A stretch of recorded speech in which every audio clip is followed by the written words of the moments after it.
Tidak sedikit orang bertanya kepada saya, baik dari yang Kristen maupun dari yang Islam, berkaitan dengan Markus pasal 16, ayat 17 sampai 18. Tanda-tanda ini yang akan menyertai orang-orang yang percaya. Mereka akan mengusir setan-setan demi namaku, mereka akan berbicara dalam bahasa-bahasa yang baru bagi mereka. Mereka akan memegang ular, dan sekalipun mereka minum racun maut, mereka tidak akan mendapat celaka. Mereka akan meletakkan tangannya atas orang sakit, dan orang itu akan sembuh. Nah, Markus 16, ayat 17-18, itu memiliki 4 komponen, Bapak Ibu. Komponen yang pertama adalah para rasul, yang kedua adalah pemberitaan Injil, yang ketiga adalah orang percaya, dan yang keempat adalah orang yang tidak percaya. Nah, kita pelajari dulu masing-masing komponen. Komponen yang pertama, lalu ia berkata kepada mereka, pergilah ke seluruh dunia, beritakanlah Injil kepada semua orang. Orang yang tidak mau percaya kepadaku akan dihukum, tetapi orang yang percaya dan dibaptis akan diselamatkan. Nah, siapa mereka itu? Kepada siapa ayat itu ditujukan? Yang pertama adalah mereka adalah para rasul, murid-murid dari Tuhan Yesus sendiri. Dan mereka juga terlibat di dalam pemberitaan Injil. Jadi ayat ini yang pertama sekali prioritasnya adalah kepada para rasul. Mereka diperlengkapi dengan tanda-tanda untuk mengkonfirmasi pesan kabar baik yang diberikan oleh Allah. Nah, yang kedua, tanda-tanda ini akan menyertai orang-orang yang percaya. Nah, siapa orang-orang yang percaya itu, Bapak Ibu?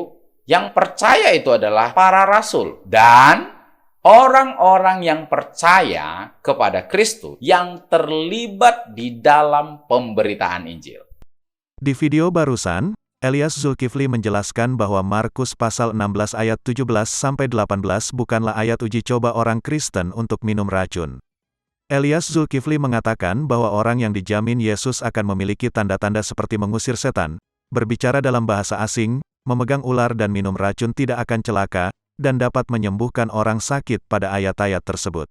Adalah jaminan Yesus untuk para rasul murid-murid Yesus dan orang-orang percaya kepada Yesus yang terlibat dalam pemberitaan Injil Kristen.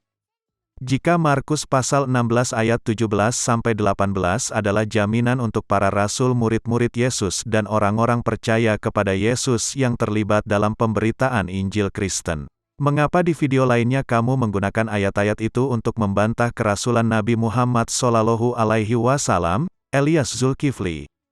Apa kamu kira Nabi Muhammad SAW itu mengaku murid-murid Yesus atau terlibat dalam pemberitaan Injil Kristen, sehingga kamu perlu membantah kerasulannya dengan Markus pasal 16 ayat 17-18?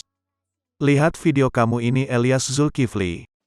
Dalam video sebelumnya, kita sudah belajar bahwa salah satu tanda rasul yang dijamin oleh Tuhan Yesus, apabila rasul itu kebal terhadap racun, dan apabila terkena gigitan ular, patukan ular, rasul tersebut tidak akan mengalami celaka atau kesakitan.